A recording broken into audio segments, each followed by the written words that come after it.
کہنے کو مسلمان ہے لیکن حقیقتاً ایمان نہیں ہے، یا ایمان ہے تو بہت کم درجے کا ہے۔ اور اس کا مظہر کیا ہے؟ جب بھی پکار لگتی ہے اللہ کے رسول کی طرف سے، دین کا یہ تقاضا ہے، نکلو اللہ کے رستے میں، لگاؤ اللہ کے لیے، تو دبک کر بیٹھ جاتے ہیں۔ بہت بلیغ مثالیں دی گئیں جو ہم نے پچھلی مرتبہ پڑھی، ظاہر وقت نہیں ہے کہ اس کا میں اعادہ کروں۔ اور ساتھ کے ساتھ یہود کا ذکر بھی ہے، جن کی اپنی کتابوں میں، بائبل میں نبی اکرم صلی اللہ علیہ وسلم کی آمد کی خوشخبری موجود تھی۔ اور یہ 3 قبائل آ کر یہاں جو مدینہ کے مضافات میں آباد ہوئے تھے، اصل وجہ یہی تھی۔ لیکن جیسا کہ میں نے بارہا عرض کیا ہے، جو شے ان کی آنکھوں کی پٹی بن گئی وہ حسد، جس نے بالآخر شدید نفرت کی شکل اختیار کر لی۔ اور وہ حسد کی بنیاد کیا تھی کہ نبی اکرم صلی اللہ علیہ وسلم کی بعثت بنی اسماعیل میں ہو گئی۔ وہ منتظر تھے بنی اسرائیل میں بعثت کے۔ اور اس کے بعد قرآن کی آفاقی دعوت، جس کی پہلی 2 آیات ہم نے پچھلی مرتبہ پڑھ لی تھی، یا ایھا الناس اعبدوا ربکم الذی خلقکم والذین من قبلکم لعلکم تتقون۔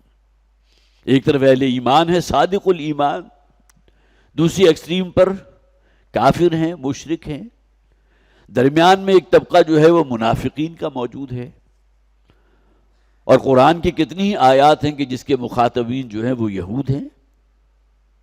جسے آپ کہیے کہ فرد قرارداد جرم جو اللہ تعالیٰ نے یہود پر عائد کی ہے، یہ 5ویں رکوع سے اس کی ابتدا ہو جائے گی، اور آپ دیکھیے گا کہ کیسی کیسی ان کے جرائم تھے، کس قدر ناہنجاریاں تھیں کہ جس کے وہ مرتکب ہوئے تھے۔ آخر ایسے ہی اللہ کی طرف سے ان پر لعنت مسلط تو نہیں کی گئی۔ ضربت علیہم الذلۃ والمسکنۃ وباؤوا بغضب من اللہ، ذلت بھی اور مسکنت بھی اور اللہ کا غضب لے کر لوٹے۔ یہاں قرآن نے آفاقی بات سامنے رکھی، تمہارا ایک رب ہے جو تمہارا خالق ہے، مالک ہے، اسی نے تمہیں تخلیق فرمایا ہے، اس نے تمہاری ضروریات زندگی کی تمام چیزیں اس زمین میں تمہارے لیے پیدا فرما دی، زمین کے اندر قوت نمو رکھ دی ہے، جس سے تم انواع و اقسام کے پھل، میوے، سبزیاں حاصل کرتے ہو، جو تمہاری خوراک بنتی ہے۔ وسیع ذخائر ہیں آکسیجن گیس کے جو اللہ نے تمہیں فراہم کر دی۔ آکسیجن کے بغیر، سانس لیے بغیر تو انسان زندہ نہیں رہ سکتا۔ پھر رہنے کے لیے تمہیں کیا عالی شان جگہ دی ہے۔ اس زمین کو کہا گیا یہ ایک بچھونا ہے۔ وَجَعَلَ لَكُمْ فِي الْأَرْضِ، جیسا کہ قرآن میں آیا، اللہ تعالیٰ نے زمین کو تمہارے لیے مہدا کے الفاظ آئے ہیں۔ جس طرح پنگھوڑا ہوتا ہے اس طرح کی تمام چیزیں جو ہیں تمہیں اللہ تعالیٰ نے یہاں تمہاری آسائش کے لیے پیدا فرما دی۔ تو یا ایھا الناس اعبدوا ربکم الذی خلقکم والذین من قبلکم لعلکم تتقون، اے بنی نوع انسان، بندگی اختیار کرو، عبادت کرو، غلامی اختیار کرو اس رب کی جس نے تم سب کو پیدا کیا اور تم سے پہلے جو ہو گزرے انہیں بھی پیدا کیا، تاکہ تم بچ سکو، اس پکڑ سے بچ سکو کہ جس کا ذکر اللہ نے اپنی کتابوں میں بارہا کیا ہے۔ الذی جعل لکم الارض فراشا، وہ اللہ جس نے تمہارے لیے زمین کو ایک نرم بستر بنا دیا، تمہاری ضرورت کی ہر شے فراہم کر دی۔ والسماء بناء، اور آسمان کو ایک سائبان کی طرح، چھتری کی طرح تمہارے سروں پر تان دیا۔ وانزل من السماء ماء، آسمان سے بارش نازل فرمائی۔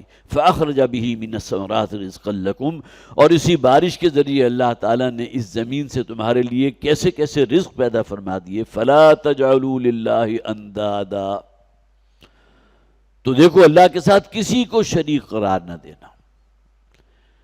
شرک وہ جرم ہے جسے اللہ تعالیٰ کبھی معاف نہیں کرتا۔ ہاں کوئی شخص مشرک تھا، صدق دل سے توبہ کرے، رجوع کر لے اپنے اس عقیدے سے، اللہ تعالیٰ معاف فرما دے گا۔ وَإِن كُنتُمْ فِي رَيْبٍ مِّمَّا نَزَّلْنَا عَلَىٰ عَبْدِنَا، اور اگر تمہیں کوئی شک ہے، کوئی اندیشہ ہے کہ جو کلام ہم نے اپنے بندے پر نازل کیا، فَأْتُوا بِسُورَةٍ مِّن مِّثْلِهِ، یہ جو مشرکین مکہ تھے وہ کہتے تھے یہ محمد کا اپنا کلام ہے صلی اللہ علیہ وسلم، خود ساختہ ہے، کہیں سے ڈکٹیشن لی ہے حضور نے، جیسا کہ میں نے پچھلی مرتبہ بھی عرض کیا تھا۔ تو قرآن نے اپنے آپ کو بطور چیلنج پیش کیا ہے، اور چیلنج کیا ہے کہ اس جیسا قرآن لے کر آؤ۔ تمہارے اپنی قوم کے اندر بڑے بڑے دانشور موجود ہیں، بڑے بڑے ادیب موجود ہیں، بڑے ذہین اور فتین لوگ موجود ہیں، تو ان کے لیے دعوت ہے، قرآن دیکھیں، قرآن پڑھیں، قرآن پر غور کریں اور پھر ایسا کلام لا کر دکھا دیں۔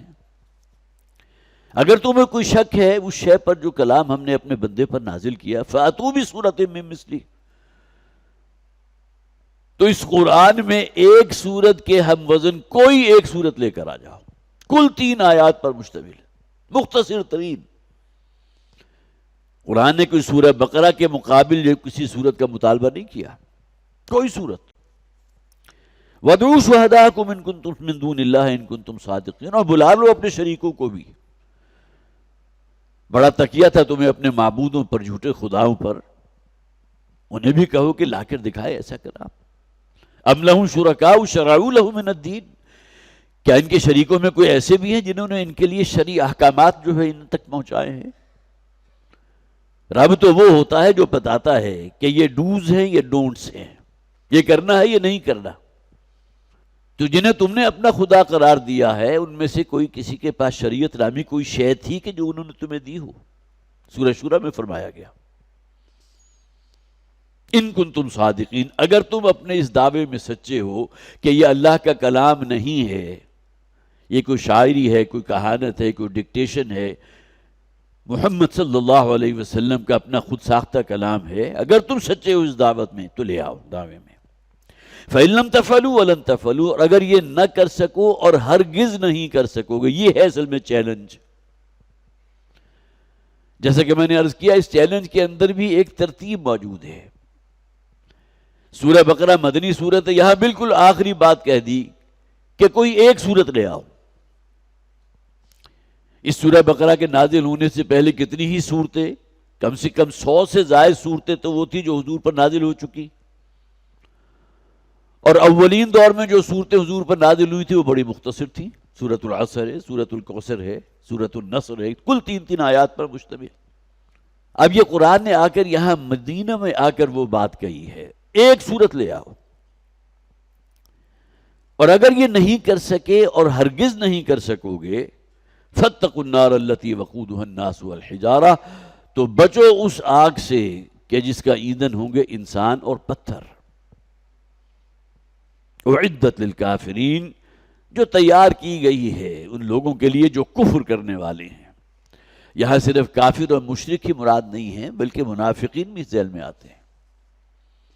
ان المنافقین فی الدرک الاسفل من النار، بارہا اس آیت کا حوالہ ہوا۔ منافق کون ہیں؟ مسلمان ہیں، لیکن سیرت و کردار وہ نہیں ہے جو اللہ اور اللہ کے رسول چاہتے تھے۔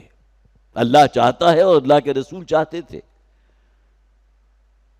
جھوٹ بھی ہے، دھوکہ بھی ہے، فریب بھی ہے، غلط بیانی بھی ہے، ایمانت میں خیانت بھی ہے، یہ تمام چیزوں کا ملغوبہ اگر مسلمان ہیں تو یہ وہ مسلمان نہیں ہے جو اللہ چاہتا ہے، یہ منافقین ہیں۔ ان المنافقین فی الدرک الاسفل من النار، جہنم کا سب سے نچلا اور گہرا طبقہ اللہ نے تیار کر رکھا ہے ان منافقین کے لیے۔ وبشر الذین آمنوا وعملوا الصالحات، اور اے نبی صلی اللہ علیہ وسلم خوشخبری سنا دیجئے، بشارت دے دیجئے کن لوگوں کو؟ الذین آمنوا وعملوا الصالحات، وہ لوگ جو ایمان لائے اور اس کے بعد نیک اعمال کرتے رہے، یہ شرط لازم ہے۔ سورۃ العصر کا بارہا میں نے حوالہ دیا ہے، مختصر ترین سورت قرآن حکیم کی، لیکن انتہائی محکم مضمون اس میں بیان ہوا۔ اگر آخرت کی تباہی، ہلاکت، بربادی سے بچنا چاہتے ہو تو ایمان اور عمل صالح، یہ پہلی 2 شرطیں ہیں، اسے پورا کرو۔ اور صرف اسی پر اکتفا نہیں ہے، اس کے بعد وَتَوَاصَوْا بِالْحَقِّ وَتَوَاصَوْا بِالصَّبْرِ، جس بات کے بارے میں تمہارا دل گواہی دے یہ حق ہے، یہ سچ ہے، یہ صداقت ہے، تو اس کا ساتھ دو، اس کے علم بردار بن کے کھڑے ہو۔ تقاضا بڑا مشکل ہے، انسانوں کی بڑی عظیم اکثریت جو اس معاملے میں بڑی بزدل ہوتی ہے، انسان کا ضمیر اسے چکے چوکے لگا رہا ہوتا ہے کہ یہ تمہارا مخاطب جو بات کہہ رہا ہے وہ صحیح ہے، وہ حق ہے، سچ ہے، لیکن ٹس سے مس ہونے کو تیار نہیں۔ تو دل گواہی دے یہ بات سچ ہے تو اس پر عمل پیرا ہو جانا اور اس کے علم بردار بن کر کھڑے ہونا، یہ اور زیادہ مشکل کام۔ جیسا کہ حدیث کے الفاظ ہیں نا کہ سب سے بڑا جہاد اس شخص کا ہے جو کسی جابر حکمران کے سامنے کھڑا ہو کر کلمہ حق کہتا ہے، عند سلطان جائر۔ وبشر الذین آمنوا وعملوا الصالحات، بشارت دے دیجئے ان لوگوں کو جو ایمان لائے اور جنہوں نے نیک اعمال کی، ان لہم جنات تجری من تحتها الانہار، ان کے لیے ہوں گے وہ باغات جن کے دامن میں نہریں رواں ہیں۔ قرآن حکیم کا جب آپ مطالعہ شروع کرتے ہیں تو یہ جنت کا بیان پہلی مرتبہ اس سورہ بقرہ میں آ رہا ہے۔ اس سے پہلے مکی صورتیں کتنی نازل ہو چکی، بارہا جنت اور جہنم کا ذکر آیا۔ جنت اصل میں اس باغ کو کہتے ہیں جو بہت گھنا ہو، جین نون اور نون جن، اسی سے جن بنا نا، جو شے آپ کو نظر نہیں آتی۔ تو وہ باغ جس میں زمین نظر نہ آئے بلکہ اس کے اوپر جو درخت ہیں، جو پودے لگے ہوئے ہیں وہ اتنے گھنے ہیں کہ سورج کا کرنیں جو ہیں وہ زمین تک نہیں پہنچ پاتی، پوری طرح جسے آپ کہیے کہ غلاف ہے کہ جو اس علاقے نے اوڑھا ہوا ہے۔ ایمیزون کے جنگلات کو اگر کبھی آپ اوپر سے دیکھیں تو بالکل سیاہی مائل سبز رنگ جو ہے وہ آپ کو نظر آئے گا۔ اسی طرح جو حضرات بھی عمرے کے لیے گئے اور دن کے اوقات میں انہوں نے سفر کیا ہو تو جیسے ہی آپ کا طیارہ جو ہے عرب کے حدود میں داخل ہوتا ہے تو نخلستان جو آپ کو وہاں نظر آتے ہیں بالکل ڈارک سیاہی مائل سبز رنگ، بڑے بڑے پیچز آپ کو نظر آ جائیں گے۔ یہ وہ گھنے باغات ہیں، اور جس علاقے میں قرآن نازل ہو رہا تھا وہاں کے لیے بہت بڑی نعمت۔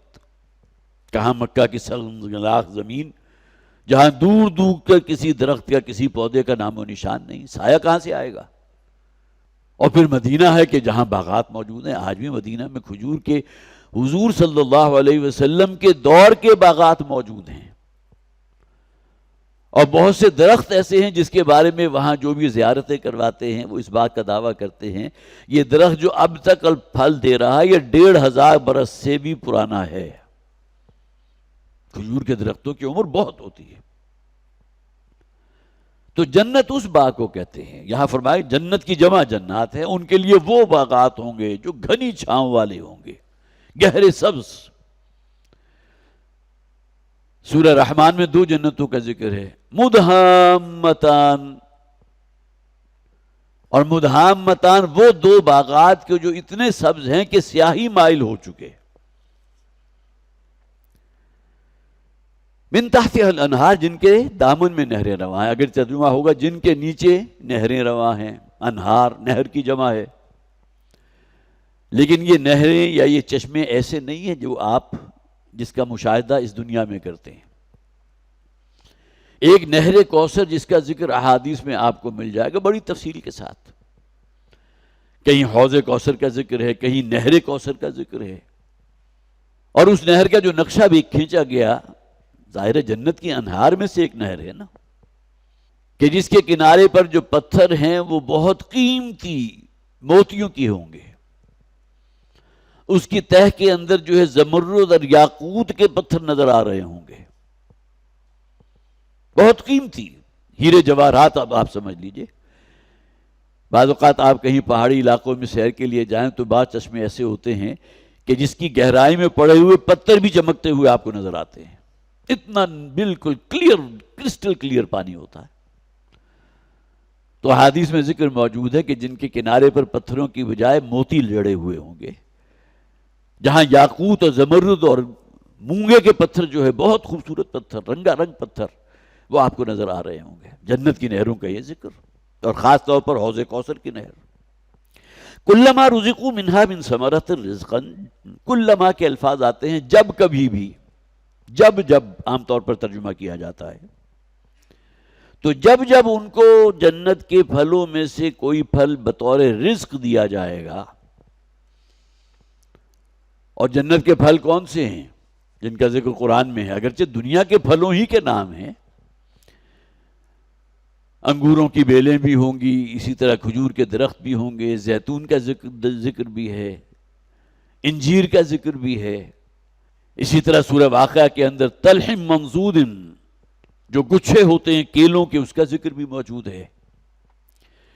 گویا کہ اہل جنت کو جو پھل پیش کیے جائیں گے طبعی اعتبار سے ظاہراً اپیرنٹلی وہ ایسے ہی ہوں گے جیسا کہ دنیا میں انہیں پھل دیے گئے تھے۔ لیکن آپ کو معلوم ہے اب تو سوشل میڈیا ہے، اس کے ذریعے آپ کو بعض آیات قرآنیہ جب تلاوت کی جا رہی ہوتی ہے تو پس منظر میں انواع و اقسام کے پھل دکھائے جاتے ہیں جو نہ کہیں ہماری آنکھ نے دیکھے ہیں، نہ کہیں کان نے سنے ہیں، جہاں ان کا ذائقہ اور فرحت اور اس کا فلیور جو ہے آپ اس کا کوئی اندازہ کر سکتے ہیں۔ اس دنیا میں ایسے پھل موجود، وہ ڈریگن فروٹ کے نام سے بھی آپ نے دیکھا ہوگا، وہ بھی ایک پھل ہے۔ اسی طرح کیسے کیسے خوبصورت پھل ہیں، اوپر سے دیکھنے میں جیسے ہی آپ اس کا گودا آپ کے سامنے آتا ہے تو طبیعت کے اندر فوراً جو یہ اشتہا پیدا ہوتی ہے کہ کاش کہ یہ پھل ہمارے سامنے موجود ہو اور اس کو کھا کر دیکھیں اس کا ذائقہ۔ اس دنیا میں تو جنت کے پھلوں کی کیا بات ہوگی۔ لیکن ایک مغالطہ یہ جو ہے وہاں موجود ہوگا اہل جنت میں، اس کا ذکر یہاں آ گیا۔ جب جب انہیں جنت کے پھلوں یا میووں میں سے کوئی شے پیش کی جائے گی، قالوا ھذا الذی رزقنا من قبل، چونکہ شکل و صورت کے اندر وہ مشابہ ہوں گے انہی پھلوں کے جو دنیا میں ان کے سامنے پیش کیے جاتے رہے، جو وہ کھاتے رہے، تو فوراً کہیں گے بے ساختہ، قالوا ھذا الذی رزقنا من قبل، یہ تو وہی پھل ہیں کہ جو اس سے پہلے دنیا میں ہمیں دیے گئے۔ اور آپ کو معلوم ہے کہ دنیا میں پھلوں کے ذائقے کہنے کو صرف ایک پھل آم ہے اور اس میں 20 ذائقے آپ کو مل جائیں گے، اس کے گودے کے 20 رنگ آپ کو مل جائیں گے، اس کا فلیور آپ کو 20 اقسام میں مل جائے گا۔ اس دنیا میں اگر اللہ کی اتنی نعمتیں ہیں تو آخرت میں جو پھل دیے جائیں گے ان کی کیفیت کیا ہوگی؟ تو کہیں گے کہ یہی اسی سے مشابہ پھل تھے جو ہمیں دیے گئے تھے من قبل، اس جنت سے پہلے دنیا کی زندگی میں، وَأُتُوا بِهِ مُتَشَابِهًا، اور دیے جائیں گے انہیں پھل وہی جو دنیاوی پھلوں کے مشابہ تھے۔ لیکن یہاں گویا کہ آپ اٹیچ کر لیجئے حضور کی اس حدیث کو، مشابہت تو ہوگی، اس لیے کہ بالکل اجنبی پھل جو ہے ان سے انسان کی طبیعت یا فطرت جو ہے تھوڑا سا ابا کرتی ہے۔ آپ کہیں افریقہ کے جنگل میں چلے جائیں اور جا کر کسی درخت کے اوپر ایسا پھل دیکھیں جو آپ نے اس سے پہلے نہ کھایا ہو تو آپ کی طبیعت جو ہے ریلیکٹنٹ ہوگی، نامعلوم اس کے اندر کہیں کوئی زہر نہ ہو، کوئی ایسا سالٹ نہ ہو جو میرے لیے تکلیف کا باعث بن جائے۔ لہذا پھل وہی پیش کیے جائیں گے وہاں کہ جس کا تم اس دنیا کی زندگی میں مشاہدہ کرتے رہے۔ اور جیسا کہ میں نے عرض کیا، یہاں پاکستان میں رہتے ہوئے کتنے ہی ایسے ان گنت پھل ایسے ہیں کہ جن کی نہ ہم نے شکل و صورت دیکھی ہے نہ ان کا ذائقہ چکھا ہے۔ وَأُتُوا بِهِ مُتَشَابِهًا، اسی سے ملتے جلتے پھل جو ہیں ان کو وہاں دیے جائیں گے۔ وَلَهُمْ فِيهَا أَزْوَاجٌ مُطَهَّرَةٌ، دیکھیں انسان کی جو حیوانی جبلتیں ہیں جن میں ٹاپ پر کیا ہے، ہمارا پیٹ کھانے کو مانگتا ہے، لہذا یہ زبان، اس کا چسکا، اس کے چٹخارے، خوش ذائقہ، اور وہ کھانا جو دیکھنے میں بھی آپ کو بہت خوبصورت نظر آئے اور اس کا ذائقہ بھی بہت ہی فرحت والا ہو، کیا کہنے اس کے۔ بعض کھانے ایسے ہوتے ہیں دیکھنے میں آپ کو اتنے اچھے نہیں لگ رہے اور فوری جسے آپ کہیے کہ ایٹ فرسٹ گلانس آپ نے اس کی طرف کوئی اپنے مائل نہیں ہوئے، لیکن جب آپ نے کھانا کھایا تو معلوم ہوا کہ کیا ذائقہ ہے اس کا۔ تو یہ تجربات تو ہمیں اس دنیا کی زندگی میں ہوتے رہتے ہیں نا۔ تو سب سے بنیادی شے کیا ہے، ہمیں زندہ رہنا ہے تو لہٰذا ہمیں خوراک چاہیے، اور اس کے لیے یہ دو گالوں کے مابین یہ زبان اللہ تعالیٰ نے ہمیں دے دی، جس کے اوپر جو ٹیسٹ بڈز ہیں جو ان ذائقوں کو محسوس کرتے ہیں، اس کی فرحت محسوس کرتے ہیں۔ کوئی پھل کسیلا ہے، کوئی میٹھا ہے، کوئی کڑوا ہے، کوئی نمکین ہے، کوئی کھٹ میٹھا ہے، یہ تمام ٹیسٹ بڈز ہیں کہ جو اس بات کا تعین کر رہے ہیں۔ اور اس سے پہلے بھی میں نے ایک صاحب کا ذکر کیا تھا، وہ اللہ کے ہاں پہنچ چکے، ہماری پہلی صف میں ہوتے تھے، سہیل قریشی صاحب۔ تو انہوں نے اپنا ایک تجربہ مجھے بیان کیا تھا ایک مرتبہ، کہتے میری ایک صاحب سے ملاقات ہوئی، وہ امریکہ سے تشریف لائے تھے، نو مسلم تھے۔ تو ایک نشست میں بات ہو رہی تھی تو ان کے علم میں، سہیل قریشی صاحب مرحوم کے علم میں یہ بات آئی، اور یہ بات ظاہر ہے کہ ان صاحب کے بتانے پر ان کے علم میں آئی کہ ان کی زبان میں ٹیسٹ بڈز نہیں ہیں۔ لہذا کوئی کڑوی سے کڑوی شے بھی اگر آپ انہیں دیں گے کھانے کے لیے تو وہ کڑواہٹ محسوس نہیں ہوگی، اور اس کا بالکل اپوزٹ انتہائی خوش ذائقہ، انتہائی میٹھی لذیذ شے دیں گے تب اس کا ذائقہ بھی محسوس نہیں ہو رہا۔ گویا کہ کھا تو رہے ہیں وہ زندہ رہنے کے لیے، لیکن ذائقہ نامی شے، وہ صلاحیت ہی ان کی زبان کے اندر ٹیسٹ بڈز کی موجود میں جو ہوتی ہے وہ موجود ہی نہیں ہے۔ تو وہ کہنے لگے کہ صرف اس ایک بات پر میرا ذہن متوجہ ہوا کہ کتنی بڑی نعمت ہے اللہ کی، جس سے ہم ہر آن مستفید ہو رہے ہیں، اور ایک شخص وہ ہے جو ان بورن جو ہے اس صلاحیت سے محروم ہے، اسے معلوم ہی نہیں۔ جس طرح کوئی شخص اگر پیدائشی نابینا ہے، اسے کیا معلوم، اس نے اپنی ماں کی شکل بھی نہیں دیکھی، نہ اسے معلوم کہ باپ کیا ہے، نہ اسے پتا کہ انسان ہوتا کیسا ہے، صرف محسوس کر کے ہاتھوں کے لمس سے وہ کوئی اندازہ لگا لے کہ کیا جسامت ہے، کیا کچھ ہے، کیا رنگت ہے، کیا روپ ہے، کیا نقش و نگار ہیں، کوئی شے اس کے مشاہدے میں نہیں۔ تو عموماً جو کہا جاتا ہے نا کہ آنکھیں بڑی نعمت ہیں، یہ ان سے پوچھئے جن سے یہ نعمت سلب کر لی گئی، یا پیدائشی طور پر یہ نعمت انہیں حاصل نہیں ہے۔ تو یہ کھانا پینا اور زبان جس میں خوراک آ گئی، اور دوسرے انسان کی شہوت، بہت پورٹنٹ جذبہ انسان میں اللہ نے رکھا۔ اور فرائڈ صاحب جو ہیں تو یہ سمجھتے ہیں اور اسی کے قائل ہیں کہ شہوت کا جذبہ انسان کی بھوک سے بھی بڑھ کر ہے، بھوک ہے مسلم، بہت پاورفل فیکٹر،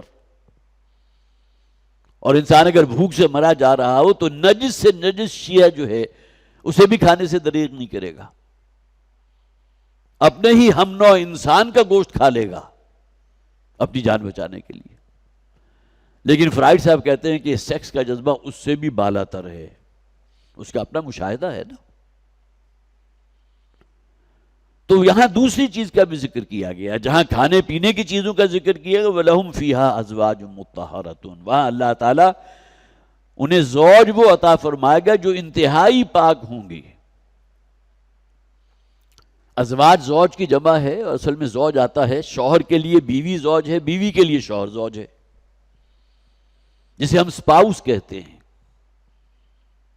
بیوی جو ہے وہ شوہر کا سپاؤس ہے، شوہر بیوی کا سپاؤس ہے۔ تو یہاں دونوں ہی کو کور کر لیا گیا، اور یہاں بھی نوٹ کیجئے مطہرۃ کے جو الفاظ آئے، صرف ظاہری پاکی، صفائی، ستھرائی، صرف یہی نہیں بلکہ باطنی طور پر بھی انسان کے اخلاق جو ہیں بہت بڑا سمبل ہوتے ہیں۔ اس کے اندر اخلاق اگر وہ ہیں اخلاق حسنہ، جیسا کہ حضور کے بارے میں فرمایا اِنَّكَ لَعَلَىٰ خُلُقٍ عَظِيمٍ، سورہ قلم کے بالکل شروع میں، آپ تو اخلاق کے انتہائی بلند درجے پر ہیں، محمد رسول اللہ صلی اللہ علیہ وسلم پر۔ تو گویا کہ ظاہری اور باطنی نجاستوں سے پاک ہوں گے، جوڑے ایک دوسرے کے لیے۔ آپ کو معلوم ہے خواتین اس دنیا میں ہیں تو ان کے ساتھ کچھ نجاستیں حیض کی شکل میں، نفاس کی شکل میں، پھر ان ایام کے اندر خاص طور پر طبیعت کے اندر چڑچڑاپن پیدا ہو جانا، جذباتی ہو جانا، یہ تمام چیزیں ایک اعتبار سے کچھ نجاستیں ہیں جو لگی ہوئی ہیں۔ احادیث موجود ہیں کہ خواتین وہاں ان تمام نجاستوں سے پاک ہوں گی، اور اسی طرح باطنی نجاستوں کے اندر بھی ہے، کچھ نشوز ہے، کچھ ہٹ درمی ہے، کچھ اپنی بات کا منوانا ہے، دائیں بائیں ادھر ادھر سے ہو کے بات میری پوری ہونی چاہیے، یہ وہ باطنی نجاستیں ہیں جو گھر کی زندگی کو جہنم بنا دیتی ہیں بالآخر۔ تو وہاں جو بیویاں فراہم کی جائیں گی یا خواتین کو جو شوہر دیے جائیں گے وہ ظاہری اور باطنی نجاستوں سے بالکل مبرہ ہوں گے، پاک ہوں گے۔ وَهُمْ فِيهَا خَالِدُونَ، اور وہ رہیں گے اس میں ہمیشہ ہمیش کے لیے۔ ان اللہ لا يستحی ان یضرب مثلا ما بعوضۃ فما فوقها، اللہ تعالیٰ کو اس میں قطعاً کوئی حیا نہیں ہے، بے شک اللہ نہیں شرماتا۔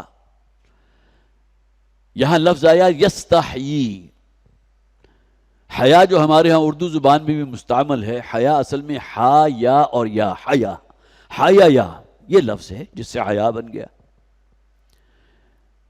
گویا کہ وہ وصف جو کسی کو کسی کام کے کرنے سے روکے، مجھے یہ بات کہتے ہوئے حیا آتی ہے، میں یہ بات کہنا نہیں چاہتا، بعض لوگ کہتے ہیں نا، لیکن مجبور ہوں، کہے بغیر جو ہے وہ چارہ بھی نہیں۔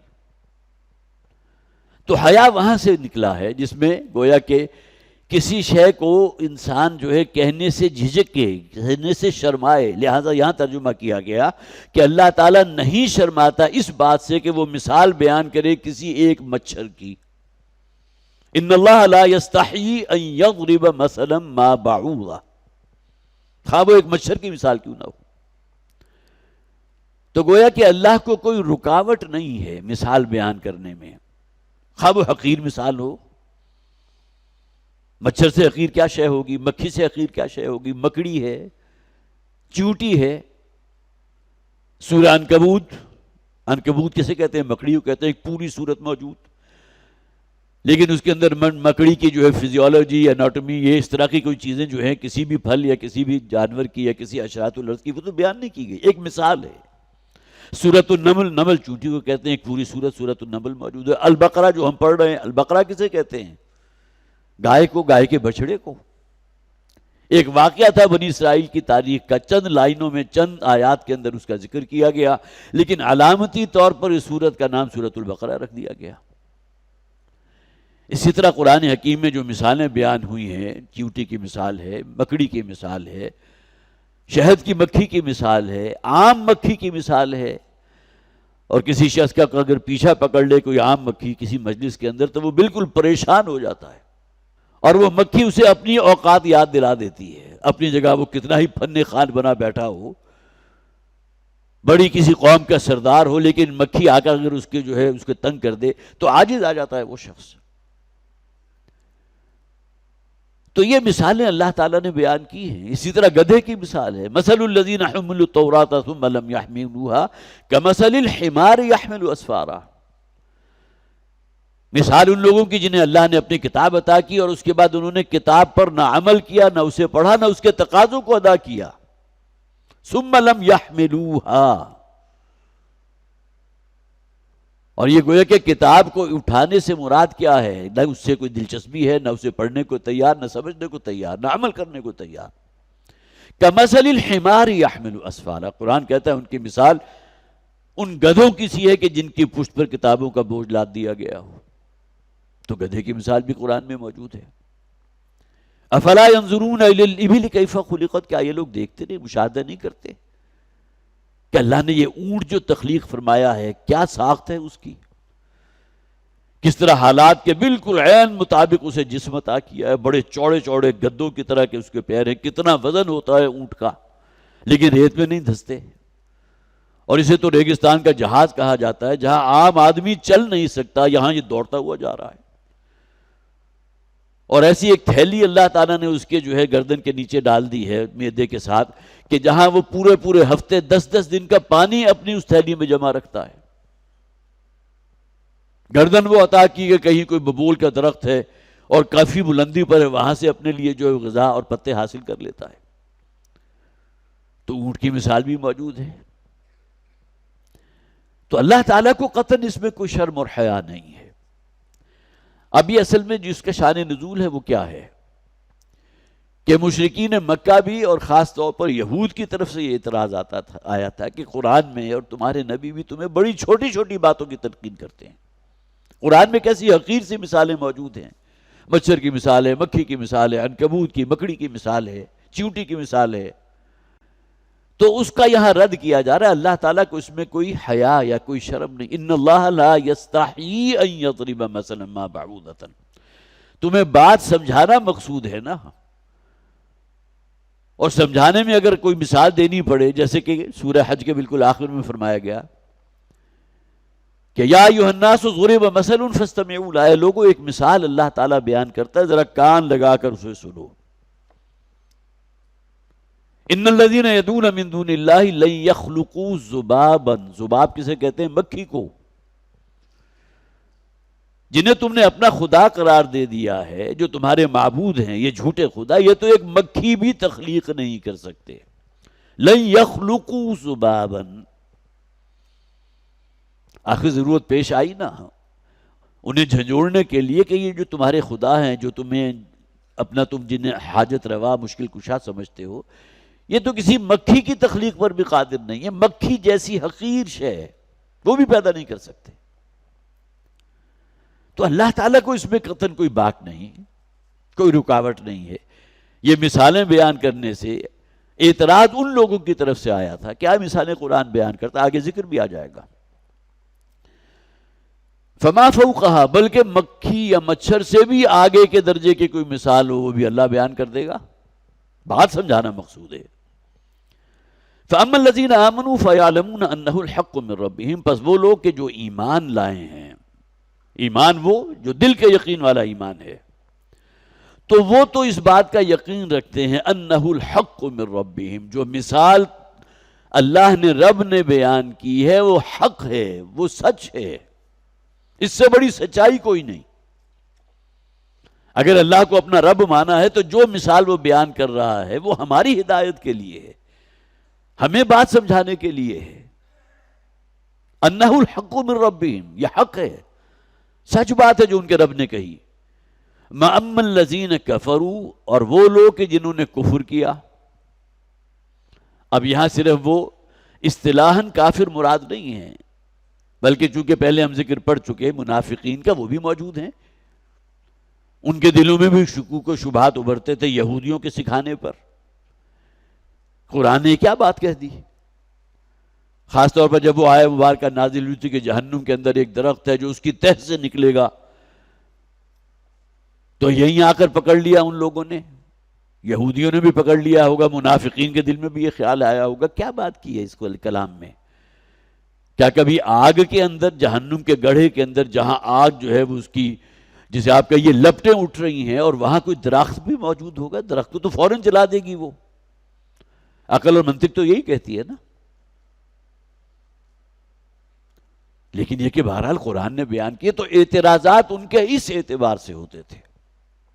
تو وہ لوگ جن کے دلوں کے اندر منافقت ہے، جنہوں نے کفر کیا ہے، فَيَقُولُونَ مَاذَا أَرَادَ اللَّهُ بِهَذَا مَثَلًا، تو وہ یہ کہتے ہیں کہ یہ مثال بیان کر کے اللہ کو کیا حاصل ہو، کیا ارادہ تھا اللہ کا. ان بدبختوں کو یہ معلوم نہیں کہ اس مثال کے پردے میں اللہ تمہیں بات سمجھانا چاہ رہا ہے. لیکن حق بات کو سننا، اسے اپنے اندر اتارنا، اسے قبول کرنا، اصل امتحان تو یہی ہے نا. إِلَّا الَّذِينَ آمَنُوا وَعَمِلُوا الصَّالِحَاتِ وَتَوَاصَوْا بِالْحَقِّ وَتَوَاصَوْا بِالصَّبْرِ. حق بات کو سنا ہے، کان کے ذریعے تمہارے دل تک پہنچی، اسے قبول کرو، اس کو اڈاپٹ کرو، اور اس کے علمبردار بن کر کھڑے ہو جاؤ. یہی تقاضا ہے سورۃ العصر میں، تواصی بالحق کا. تو وَأَمَّا الَّذِينَ كَفَرُوا فَيَقُولُونَ مَاذَا أَرَادَ اللَّهُ بِهَذَا مَثَلًا، اور وہ لوگ جنہوں نے کفر کیا وہ کہیں گے کہ کیا اللہ کو مطلب تھا، کیا اللہ کا مقصد تھا اس مثال کے بیان کرنے سے. يُضِلُّ بِهِ كَثِيرًا وَيَهْدِي بِهِ كَثِيرًا، گویا کہ ان کا یہ قول ہی اس بات کی دلالت کر رہا ہے کہ یہ گمراہ ہو چکے. انسان کا قول جسے عام طور پر کہا جاتا ہے نا، face is the index of mind. انسان کا چہرہ جو ہے اس کے دماغ میں کیا چل رہا ہے اس کی عکاسی کر رہا ہوتا ہے. کوئی شخص ہے جسے اپنی کہی ہوئی بات پر پورا یقین ہے، اذعان ہے، اس کے اندر ایک کانفیڈنس ہوگا، اس کے چہرے کے اندر ایک گویا کہ آپ کو محسوس ہوگا کہ بات سچ ہے اس شخص کی. جیسا کہ حضور کے بارے میں بھی کہا گیا تھا، ما ھذا وجہ الکذب کذاب، یہ چہرہ جو ہے محمد کا صلی اللہ علیہ وسلم، یہ کسی جھوٹے کا چہرہ ہو ہی نہیں سکتا. تو یضل بہ کثیرا ویہدی بہ کثیرا. اب یہ جو کردار سامنے آیا کہ اللہ نے جو مثال بیان کی، اس کے بارے میں یہ موقف اپنا لینا کہ اللہ کو کیا حاصل ہوا یہ مثال بیان کر کے، کیا مقصد تھا اس کا. گویا کہ یہی جملہ اس بات کی عکاسی کر رہا ہے، انہیں اللہ پر اور اس کلام پر یقین نہیں ہے، مانتے نہیں اس کو. اگرچہ پہلے کہہ دیا گیا فَأَمَّا الَّذِينَ كَفَرُوا، لیکن منافق جو تھے، قرآن تو کہتا ہے ایمان لائے تھے لیکن ثم کفروا ثم آمنوا ثم کفروا، ایمان لائے پھر کفر میں لوٹ گئے، پھر ایمان لائے پھر کفر میں لوٹ گئے. گویا کہ مختلف لمحات اور لحظے ان کی زندگیوں میں آتے ہیں، یہ کچھ پیریڈز ہوتے ہیں کہ جس میں ان کا دل جو ہے وہ پھر اس ایمان سے ہٹ جاتا ہے. یضل بہ کثیرا ویہدی بہ کثیرا، اسی قرآن کے ذریعے، انہی آیات قرآنیہ کے ذریعے اللہ تعالیٰ کتنوں ہی کو گمراہ کر دیتا ہے۔ اب یہ وہ بات ہے کہ جو سورہ آل عمران کی آیت نمبر 7 میں بیان کی گئی، بڑی ہی سورہ آل عمران سورہ بقرہ کے فوراً بعد، اور جیسا کہ میں نے بالکل ابتدائی درس میں عرض کیا تھا، یہ دونوں صورتیں مل کر ایک بہت خوبصورت جوڑے کی شکل اختیار کرتی ہیں۔ کچھ چیزیں وہ ہیں کہ جنہیں پھر یہاں اس صورت میں اگر کوئی ابہام موجود تھا تو اس کو کلیئر کر دیا گیا اگلی صورت کے اندر، اور زمانہ نزول کے اعتبار سے بھی یہ کوئی ان دونوں کے درمیان زیادہ بعد اور فصل نہیں ہے۔ تو سورہ آل عمران میں فرمایا هو الذی انزل علیک الکتاب من فیہ آیات محکمات، وہی اللہ ہے کہ جس نے یہ کتاب نازل کی ہے، اور اس کتاب میں وہ آیات بھی ہیں جو بہت محکم ہیں۔ محکم کون؟ جو بہت مضبوط ہیں، بہت پختہ ہیں، جن کے بارے میں کوئی شک نہیں ہے، اور یہ وہ حقائق ہیں جس کے بارے میں شروع میں ہم نے پڑھا تھا، یؤمنون بالغیب، ایمان اللہ پر، آخرت پر، فرشتوں پر، کتابوں پر، انبیاء پر۔ پھر وہ جو مبادیات ہیں، ایمان بالآخرت، ایمان بالرسالت، ایمان بالکتب، وہ آیات ہیں کہ جو گویا کہ محکم آیات ہیں، جن کے بارے میں کوئی شک نہیں، ان کا تعلق ایمان سے ہے۔ اور ایمان اصل میں کس شے کا نام ہے؟ تصدیق بما جاء بہ النبی صلی اللہ علیہ وسلم، اللہ کے نبی صلی اللہ علیہ وسلم نے جو خبریں آپ تک پہنچائی ہیں کہ اللہ نے یہ کلام مجھ پر نازل ہوا اور یہ کلام تمہیں یہ ہدایت کر رہا ہے، اس پر کو مان لینا، اس کو تسلیم کر لینا ایمان ہے۔ تو یضل بہ کثیرا ویہدی بہ کثیرا، سورہ آل عمران کی جس آیت کا میں حوالہ دے رہا تھا، هو الذی انزل علیک الکتاب فیہ آیات محکمات ہن ام الکتاب، یہ آیات محکمات وہ ہیں جو اس کتاب کی بیس اور بنیاد ہیں۔ وَأُخَرُ مُتَشَابِهَاتٌ، کچھ آیات وہ بھی ہیں جو متشابہ ہیں، جن کے اندر کسی نہ کسی درجے میں کوئی تشابہ موجود ہے، جو محکم نہیں ہے۔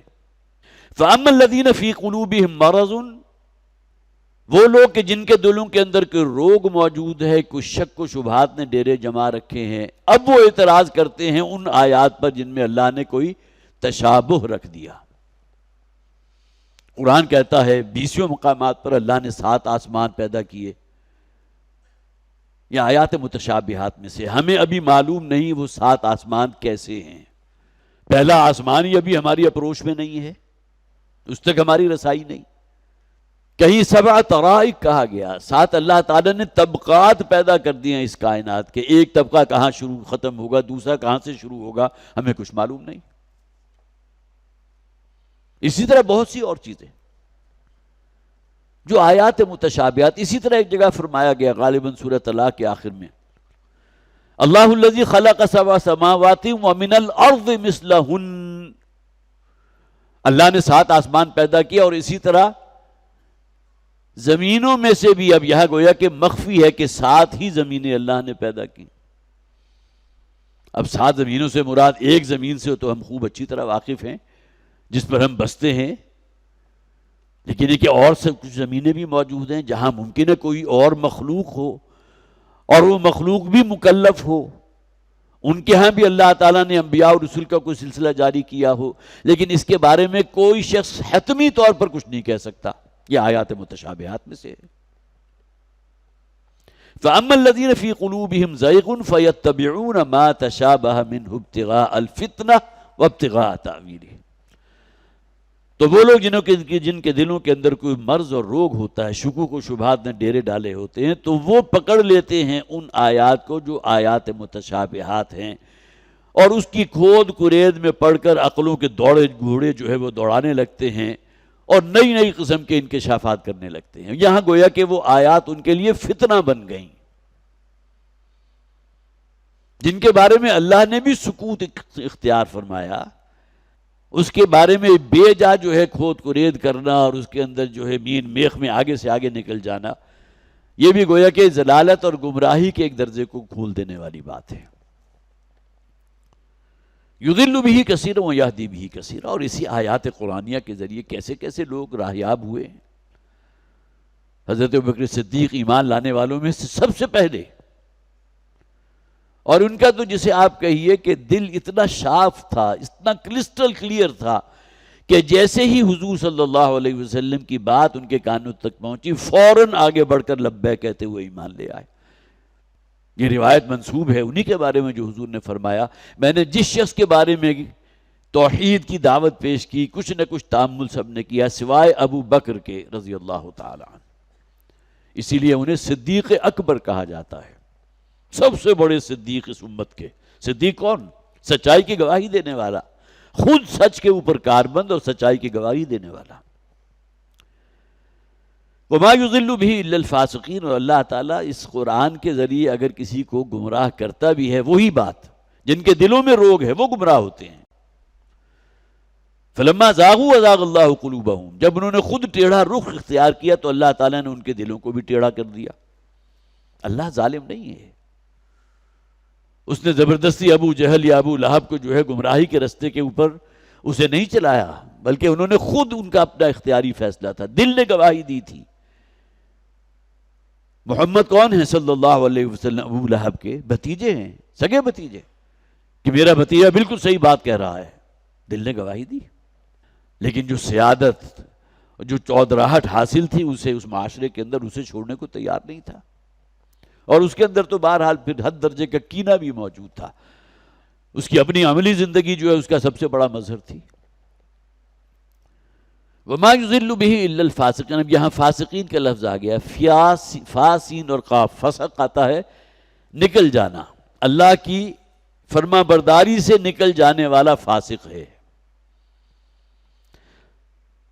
تو وہ فاسقین الذین ینقضون عہد اللہ من بعد میثاقہ، اب یہاں گویا کہ تعریف کر دی گئی، ڈیفائن کیا گیا کہ فاسق ہیں کون۔ فاسق وہ ہیں کہ جو اللہ سے کیے ہوئے عہد کو توڑتے ہیں۔ اب کوئی شخص بھی یہ کہہ سکتا ہے میں نے تو اللہ سے کوئی عہد نہیں کیا، لیکن قرآن اس پر گواہ ہے۔ جب اللہ تعالیٰ نے تمام انسانوں کی ارواح کی تخلیق فرما دی، کلمہ کن کے نتیجے میں تمام ارواح جو ہے وہ پیدا ہو گئیں، اور حدیث کے الفاظ میں یہ بھی ہے کہ وَأَرْوَاحٌ جُنُودٌ مُجَنَّدَةٌ، اور وہ بڑے بڑے لشکروں کی شکل میں تھی۔ 8 ارب کے قریب انسان اگر آج موجود ہے تو کھربوں گزر چکے، بیک وقت تمام ارواح اللہ کے سامنے ایک میدان میں جمع تھی، اور اس موقع پر اللہ تعالیٰ نے ان ارواح سے عہد لیا تھا، جس کا ذکر جو ہے سورہ اعراف آیت نمبر 172 میں موجود ہے۔ أَلَسْتُ بِرَبِّكُمْ قَالُوا بَلَىٰ، قرآن گواہ ہے اس بات پر۔ اور یہی گویا کہ وہ عہد الست ہے جو ہر شخص کی روح میں، جو اس کے دل میں، نہا خانہ دل میں موجود ہے، اللہ کی معرفت کی شکل میں ہے۔ بڑے سے بڑا اللہ کا انکار کرنے والا ملحد کوئی مشکل وقت آتا ہے تو بالآخر گڑگڑاتا ہے اور پکارتا ہے اپنے رب کو، جس رب کو وہ مانتا ہی نہیں، بے ساختہ اس کی زبان پر وہ الفاظ آ جاتے ہیں، یا اللہ، او مائی گاڈ۔ کون جانتا ہے گاڈ کو؟ گاڈ کو کبھی گاڈ سمجھا، اس کے احکامات پر عمل کیا؟ لیکن یہ کہ بے ساختہ ان کی زبان پر بھی، جس کا ذکر قرآن میں کیا گیا، یہ بڑے بڑے اللہ کا انکار کرنے والے، اللہ کے ساتھ اوروں کو شریک قرار دے دینے والے، جب کہیں ان کی کشتی جو ہے کہیں طوفانی موجوں کے اندر ڈگمگانے لگتی ہے، موت ان کو اپنے سروں کے اوپر کھڑی نظر آتی ہے، تو انہیں اپنا کوئی دیوی یا دیوتا، کوئی جھوٹا خدا یاد نہیں آتا، پکارتے ہیں صرف ایک اللہ کو۔ اور آپ میں سے بہت سے کو علم میں ہوگا، یہ واقعہ پہلے بھی بیان کیا جاتا، ابو جہل کے جو بیٹے ہیں حضرت اکرمہ رضی اللہ تعالی عنہ، صحابی رسول ہے، وہ باپ تو جہنم واصل ہوا میدان بدر میں، لیکن یہ حضور پر ایمان لے آئے۔ اور ہوا یہ تھا کہ جب وہ 4 مہینے، جس کا ذکر سورہ توبہ کے اندر موجود ہے، جبکہ الٹیمیٹم دے دیا گیا تھا، اعلان بیزاری کر دیا گیا، فَإِذَا انْسَلَخَ الْأَشْهُرُ الْحُرُمُ فَاقْتُلُوا الْمُشْرِكِينَ حَيْثُ وَجَدتُّمُوهُمْ، اے مسلمانوں جب یہ حرمت والے 4 مہینے ختم ہو جائیں تو اب یہ جو عرب کا ملک ہے، جزیرہ نما عرب میں اب کوئی مشرک نہیں رہ سکتا، انہیں اس جزیرہ نما عرب کو خیر بات کہنا ہوگا۔ اکرمہ جو تھے، جو ابو جہل کے بیٹے تھے، اپنے آبائی دین کے اوپر پوری طرح راسخ تھے، قائم تھے. اب انہوں نے راہ فرار اختیار کرنا چاہی، نکلے یہاں سے. 4 مہینے ختم ہو گئے تو پھر تو میری جان کی کوئی گارنٹی نہیں. محمد رسول اللہ صلی اللہ علیہ وسلم نے اللہ کے کلام کی اس آیت کو پڑھ کر سنا دیا. جب یہ 4 مہینے گزر جائیں، فَاقْتُلُوا الْمُشْرِكِينَ حَيْثُ وَجَدتُّمُوهُمْ، تو جہاں کہیں کسی مشرک کو پاؤ اس کو قتل کر دو. اگرچہ نوبت کسی ایک مشرک کو بھی قتل کرنے کی نہیں آئی. یا تو انہوں نے اسلام قبول کر لیا یا اس جزیرہ نما عرب کو چھوڑ کر فرار ہو گئے. تو یہ بھی اس طرح جا رہے تھے. یہی جو ریڈ سی ہے، بحر احمر، اس میں کہیں طوفان آیا، جس بیڑے میں اس طرف جو سوار تھے اور چاہتے تھے حبشہ ہجرت کر جائیں، یہ ریڈ سی کو کراس کریں گے تو آگے جو ہے وہ جو بھی ملک موجود ہے وہاں چلے جائیں. تو انہوں نے دیکھا کہ جیسے ہی کشتی ان کی ڈولنے لگی اور طوفانی ہواؤں نے جو ہے کشتی کو گرداب کے اندر پھنسا دیا اور غرق ہونے کے قریب ہوئی، تو تمام نے صرف اپنے ایک رب کو پکارا. تو یہی وہ بات تھی کہ جس کی دعوت محمد دیتے رہے صلی اللہ علیہ وسلم. واپس آئے اور حضور کی خدمت میں حاضر ہوئے اور حلقہ بگوش اسلام ہو گئے. الذین ينقضون عہد اللہ من بعد میثاقہ، وہ لوگ کہ جو اللہ سے کیے ہوئے عہد کو توڑتے ہیں، من بعد میثاقہ، اس کے بعد کہ وہ عہد لے چکے تھے، عہد ہو چکا تھا. اسی عہد کی ایک جھلک ہے جو ہم میں سے ہر شخص اپنی نماز کی ہر رکعت میں اللہ سے کرتا ہے. آخر سورہ فاتحہ کو نماز کی ہر رکعت کا جز قرار دینے میں یہ حکمت تو تھی نا، کہ انسان جب ہاتھ باندھے اپنے رب کے حضور کھڑا ہے اور ایاک نعبد و ایاک نستعین کہہ رہا ہے، تو کاش کہ اس کے دل کے اندر یہ بات جاگ جائے کہ میں اپنے رب سے ایک عہد کر رہا ہوں. اے پروردگار، میں صرف تیری ہی فرما بردار بنوں گا اور صرف تجھ ہی سے مدد کا طالب ہوں. یہ بھی تو عہد ہے. تو عہد الست اگر ہم میں سے کسی کو یاد ہے یا نہیں ہے، قرآن اس پر گواہ ہے. اور جیسا کہ میں نے عرض کیا، اس کا مظہر اللہ کی معرفت ہے، جو اللہ کے انکار کرنے والوں کے دلوں میں بھی کسی نہ کسی جگہ موجود ہوتی ہے، دل کے کسی گہرائی کے کسی گوشے کے اندر، اور مصیبت کے وقت جو وہ الفاظ کی شکل اس کا روپ دھار لیتی ہے. الذین ينقضون عہد اللہ من بعد میثاقہ ویقطعون ما امر اللہ بہ، اور وہ کاٹتے ہیں اس شے کو جس کے بارے میں اللہ نے حکم دیا، ان یوصل، کہ انہیں جوڑا جائے. یہاں تقریباً تمام مفسرین نے مراد دیا ہے قطع رحمی.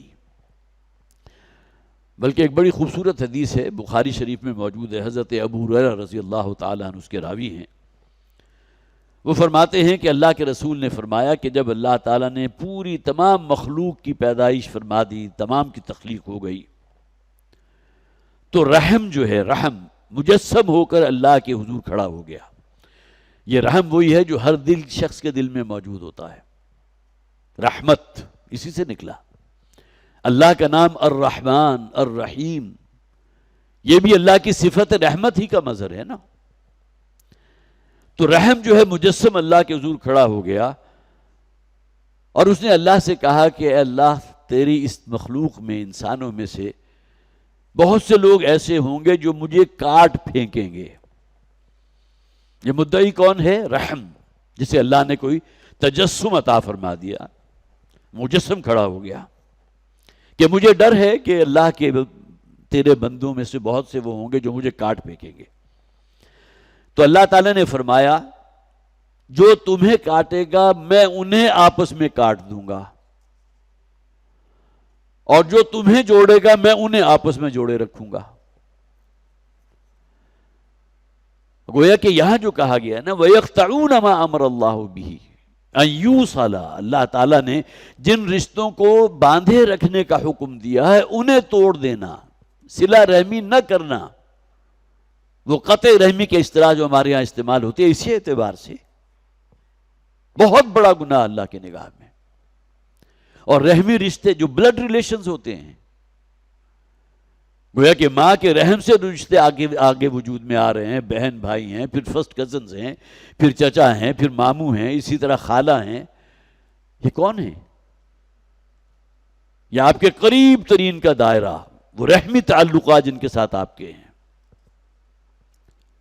تو قطع رحمی کرنے والے فاسقین میں ہیں، وما يضل به الا الفاسقین الذین ينقضون عہد اللہ من بعد میثاقہ، وہ فاسق کے جو اللہ سے کیے ہوئے عہد کو توڑ دیتے ہیں اس کے بعد کہ وہ عہد پوری طرح قائم ہو چکا ہو، وَيَقْطَعُونَ مَا أَمَرَ اللَّهُ بِهِ أَن يُوصَلَ، اور پھر یہ کہ اللہ نے جن باتوں کے بارے میں حکم دیا کہ انہیں باہم دیگر جوڑ کے رکھا جائے اسے کاٹ ڈالتے ہیں، قطع رحمی کرتے ہیں، يُفْسِدُونَ فِي الْأَرْضِ، اور زمین میں فساد برپا کرتے ہیں۔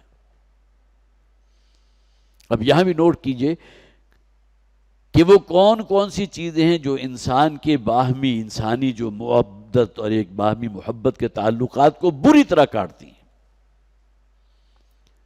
اس میں بھی قرآن حکیم میں ضرب سنام ہے، 2 آیات سورہ حجرات کی، 6 چیزوں کا ذکر کر دیا گیا۔ یا ایھا الذین آمنوا لا یسخر قوم من قوم عسى ان یکونوا خیرا منهم، پہلی بات، اپنے کسی مسلمان بھائی کا دل نہ توڑو، اس کا مذاق نہ اڑاؤ، استہزاء نہ کرو، اس کے اندر برے القاب سے پکارنا بھی آ گیا، کسی کو طعنہ دے دینا بھی آ گیا، کسی کی عزت کا دھیلا کرنا بھی آ گیا۔ نتیجہ کیا نکلے گا کہ باہمی جو لو بانڈ ہے وہ کمزور پڑ جائے گا۔ عیب جوئی کرنا، ولا تلمزوا انفسکم ولا تنابزوا بالالقاب، ایک آیت میں 3 باتوں کا حکم، کسی دوسرے کا مذاق نہ اڑاؤ، کسی کی عیب جوئی نہ کرو، اور کسی کو برے ناموں سے نہ پکارو۔ وہ دراڑ جو پڑے گی اس محبت کے اندر، اس رحمی رشتے کے اندر، یا وہ رحم جو لوگوں کے دلوں میں اللہ نے ڈالا ایک دوسرے کے لیے، جیسے کہ وہ حدیث میں نے آپ کو سنائی کہ رحم جو ہے مجسم کھڑا ہو جائے گا کہ ایک دور آئے گا کہ بہت سے لوگ مجھے کاٹ پھینکیں گے، تو اللہ نے جواباً کیا کہا تھا؟ جو تمہیں کاٹے گا میں انہیں کاٹ دوں گا۔ اور اگلی آیت میں پھر 3 چیزوں کا ذکر کیا گیا، یا ایھا الذین آمنوا، اہل ایمان، وہی انداز جو پہلی آیت میں تھا جس میں فرمایا گیا دیکھو ایک دوسرے کے خلاف کوئی سوء ظن، برے برے گمان قائم کر لینا، تجسس کرنا، کھود کرید میں لگے رہنا، اور اس کے بعد جو سب سے بڑا گناہ اس کا ذکر کیا گیا، وَلَا يَغْتَبْ بَعْضُكُمْ بَعْضًا، اور دیکھو ایک دوسرے کی غیبتیں نہ کیا کرو۔ اب یہ بھی تو وہ شے ہے نا، جو وہ رحم جو ایک موانست اللہ نے رکھی ہے۔ انسان کے معنی کیا ہے؟ ایک دوسرے سے مانوس ہو جانے والی مخلوق۔ یہ جو لو بانڈ ہے اس کو بری طرح مجروح کرنے والی چیزیں تو وہ نواہی کہلاتے ہیں۔ 2 آیات میں 6 نواہی کا ذکر۔ تو وَيَقْطَعُونَ مَا أَمَرَ اللَّهُ بِهِ، یہ تمام چیزیں اس کے اندر آ جائیں گی۔ وہ کاٹ ڈالتے ہیں ان رشتوں کو، اس رحمی تعلقات کو، ان محبتوں کو جن کے بارے میں اللہ نے کہا کہ انہیں باہم جوڑ کر رکھا جائے۔ یفسدون فی الارض، اور زمین میں فساد برپا کرتے ہیں۔ اولئک هم الخاسرون، یہی وہ لوگ ہیں کہ جو خسارے اور تباہی اور ہلاکت سے دوچار ہونے والے ہیں۔ یہاں یہ سورہ بقرہ کی 27 آیات مکمل ہوئی ہیں۔ انشاءاللہ آگے ایک بہت ہی اہم مضمون بیان ہو رہا ہے، اس پر انشاءاللہ اگلی مرتبہ گفتگو ہوگی۔ اللہ تعالی ہمارے اندر قرآن حکیم کی محبت پیدا فرمائے، اس کی طرف ہماری طبیعتوں کو راغب فرمائے، مائل فرمائے، اسے پڑھنے اور سمجھنے کی توفیق عطا فرمائے، اور سب سے بڑا اور اصل کام کیا ہے اس پر عمل پیرا ہونے کی توفیق عطا فرمائے۔ بارک اللہ لی ولکم فی القرآن العظیم ونفعنی وإیاکم بالآیات والذکر الحکیم۔